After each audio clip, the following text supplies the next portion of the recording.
Bismillahirrahmanirrahim. Assalamualaikum warahmatullahi wabarakatuh.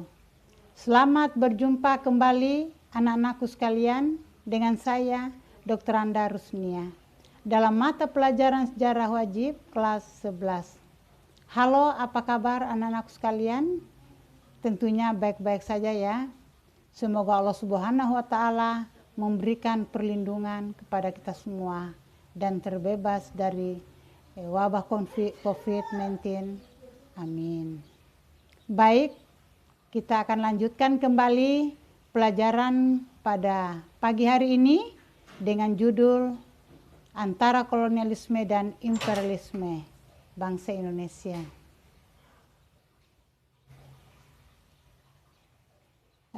Berikutnya pada poin B, kekuasaan kongsi dagang VOC atau Verenigde of Indian Company. VOC adalah kongsi dagang asal Belanda yang memonopoli aktivitas perdagangan di Asia dan menyatukan perdagangan rempah-rempah dari wilayah timur. Yang pertama, lahirnya VOC. Tujuan datangnya orang-orang dari negara Eropa ke timur antara lain untuk mendapatkan keuntungan dan kekayaan. Tujuan ini dapat dicapai setelah mereka menemukan rempah-rempah di Nusantara atau di Indonesia. Dengan demikian, semakin banyak orang-orang Eropa yang datang ke Indonesia, para perusahaan dagang Portugis bersaing dengan perusahaan dagang Belanda, Spanyol, dan Inggris. Oleh karena itu, untuk memperkuat posisinya di dunia timur, masing-masing kongsi dagang dari suatu negara membentuk persekutuan dagang bersama. Contohnya seperti tahun 1600 Inggris membentuk sebuah kongsi dagang yang bernama East Indian Company atau EIC. Kongsi dagang EIC ini kantor pusat kedudukannya di Kalkuta, India pada tahun 1811. Kedudukan Inggris begitu kuat dan meluas, bahkan pernah berhasil menempatkan kekuasaannya di Nusantara. 4 tahun berikutnya, yakni pada 20 Maret 1602, secara resmi dibentuklah Persekutuan Kongsi Dagang Belanda di Indonesia sebagai hasil fusi antar kongsi yang telah ada. Kongsi dagang Belanda ini diberi nama Verenigde of Indian Company atau VOC, atau dapat disebut dengan Perserikatan Maskapai Perdagangan Hindia Timur atau Kongsi Dagang India Timur. VOC secara resmi didirikan di Amsterdam. Adapun tujuan VOC antara lain, pertama, menghindari persaingan yang tidak sehat antara sesama kelompok atau kongsi pedagang Belanda yang telah ada. Yang kedua, memperkuat kedudukan para pedagang Belanda dalam menghadapi persaingan dengan para pedagang negeri lain. Yang ketiga, sebagai kekuatan revolusi atau dalam perang 80 tahun sehingga VOC memiliki tentara. VOC ini memiliki beberapa kewenangan dan hak-hak antara lain melakukan monopoli perdagangan di wilayah antara Tanjung Harapan sampai dengan Selat Magelhaens termasuk Kepulauan Indonesia. Membentuk angkatan perang sendiri. Berikutnya melakukan peperangan, mengadakan perjanjian dengan raja-raja setempat, mencetak uang dan mengeluarkan mata uang sendiri, mengangkat pegawai sendiri dan memerintah di negeri jajahan. Gubernur Jenderal VOC yang pertama adalah Peter Both tahun 1602 sampai 1614. Peter Both pertama kali mendirikan pos perdagangan di Banten pada tahun 1610.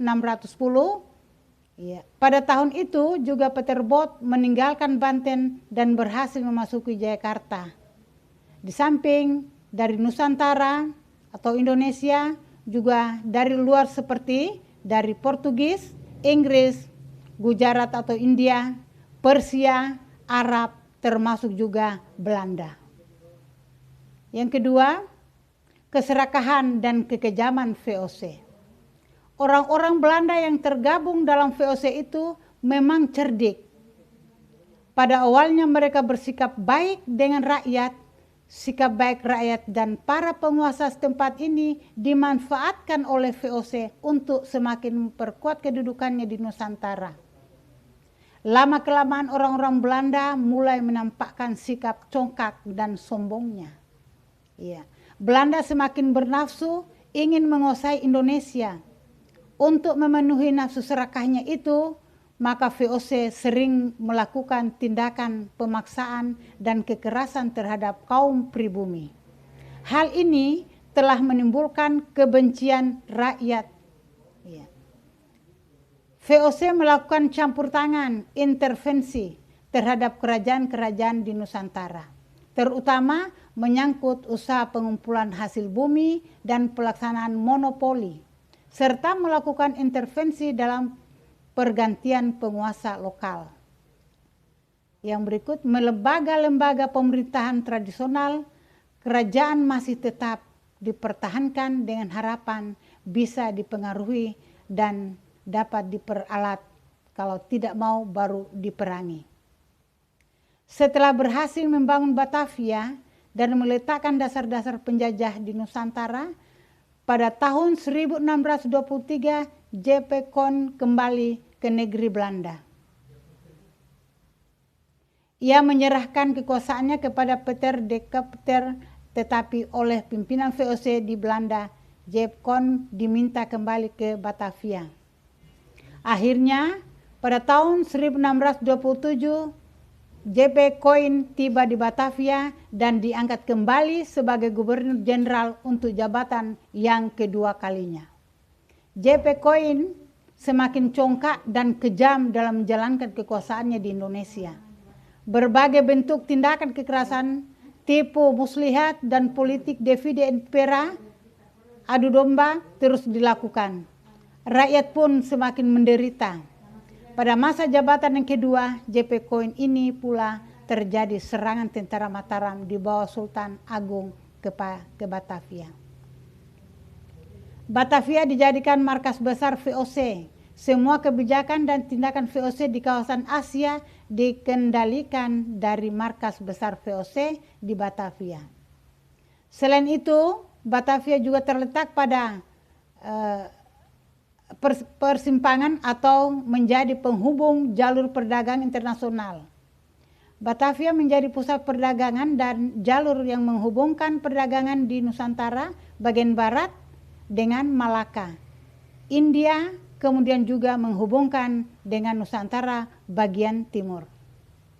Apalagi Nusantara atau Indonesia bagian timur ini menjadi daerah penghasil rempah-rempah yang utama, maka posisi Batavia yang berada di tengah-tengah itu menjadi semakin strategis dalam perdagangan rempah-rempah. Untuk memperkokoh kedudukannya di Indonesia bagian barat dan memperluas pengaruhnya di Sumatera, VOC berhasil menguasai Malaka. Hal ini terjadi setelah VOC mengalahkan saingannya, yakni Portugis pada tahun 1641. Berikutnya, VOC berusaha meluaskan pengaruhnya ke Aceh. Kerajaan Makassar di bawah Sultan Hasanuddin yang tersohor di Indonesia bagian timur juga berhasil dikalahkan setelah terjadi perjanjian Bongaya tahun 1667. Dari Makassar, VOC juga berhasil memaksakan kontrak dan monopoli perdagangan dengan Raja Sulaiman dari Kalimantan Selatan. Pelaksanaan monopoli di kawasan ini dilaksanakan melalui pelayaran Hongi. VOC juga memperluas pengaruhnya sampai ke Irian, Papua yang dikenal sebagai wilayah yang masih tertutup dengan hutan belantara yang begitu luas. Penduduknya juga masih bersahaja dan primitif. Orang Belanda yang pertama kali sampai ke Irian adalah William James. Bersama armadanya rombongan William James menaiki kapal Dukes dan berhasil memasuki tanah Papua pada tahun 1606.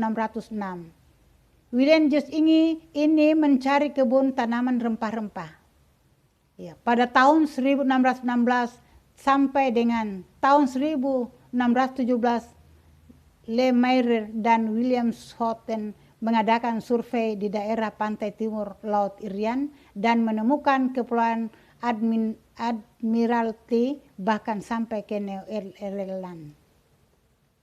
Pada waktu itu orang-orang Belanda sangat memerlukan bantuan budak, maka banyak diambil dari orang-orang Irian. Pengaruh VOC di Irian semakin kuat, bahkan pada tahun 1667 pulau-pulau yang termasuk wilayah Irian yang semula berada di bawah kekuasaan kerajaan Tidore sudah berpindah tangan menjadi daerah kekuasaan VOC. Dengan demikian, daerah pengaruh dan kekuasaan VOC sudah meluas di seluruh Indonesia.